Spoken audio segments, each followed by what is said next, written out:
what happens when you tell an egg a joke? It quacks up. Raina knew that one.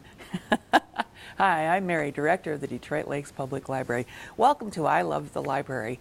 And today we're going to talk about things you can do when you travel in a car long distances with children.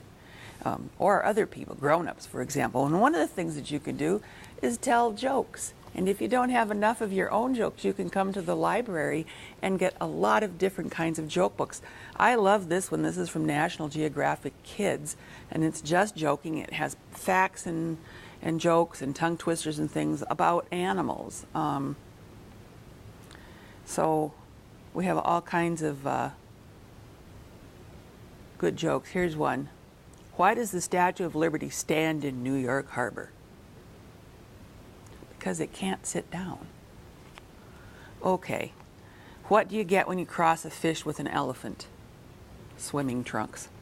And why did the tomato blush? Because it saw the salad dressing. We have a lot of different joke books. Many of them are for children, but they're great for adults. I mean, jokes are silly and people appreciate them at all ages, but especially if you're traveling with children, perhaps it would be time to turn the DVD off in the back seat of the car and have some family conversation, maybe some reading time, and tell some good jokes.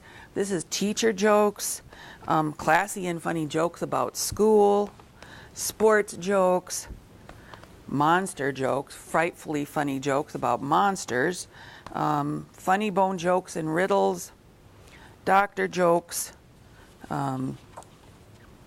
Doctor, I think I'm shrinking. Doctor, now settle down. You'll just have to be a little patient. So, doctor jokes. And then there are things that are more for adult, but you know, if you wouldn't necessarily want to read, for example, we have a Chelsea Handler book here. You wouldn't necessarily want to read that to children. I personally am not sure I want to read it at all, but it is funny. She's pretty funny. If you've ever heard of Improv Everywhere, they do pranks in everyday places like in the subway in New York, and here are some of the pranks that they have done. The book is called Causing a Scene.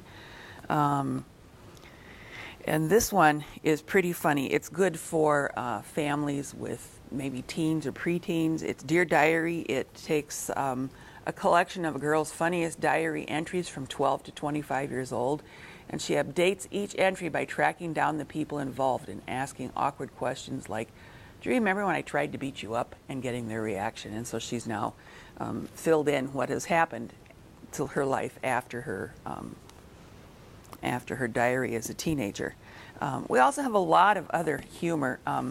Of course, you can't resist Mark Twain, right?